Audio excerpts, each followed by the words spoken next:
सहस्रशीर्षा पुरुषः ఓం సహస్రశీర్షా పురుషః.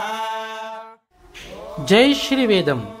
బాసర శ్రీ వేదభారతీ పీఠ వేద విద్యాలయం నందు ఉచితముగా సుస్వర సస్వరాలతో వేదము నేర్పబడును. ఈ వైదిక స్మార్తం కోర్సు నందు పూజలు, హోమాలు, యజ్ఞయాగాలు, గృహప్రవేశాలు, చండీ హోమము మరియు ప్రతిష్ఠా కార్యక్రమాలు నేర్పబడును. వేద విద్యను అభ్యసించాలని కోరుకునేటువంటి విద్యార్థులకు ఇదొక మంచి అవకాశము. వర్ణభేదము లేకుండా 18 సంవత్సరముల నుండి 30 సంవత్సరంలోపు విద్యార్థులు ఈ యొక్క కోర్సునకు అర్హులవుతారు. ఆసక్తి గలవారు క్రింద ఇవ్వబడినటువంటి నంబర్ను సంప్రదించగలరు. జై శ్రీవేదం.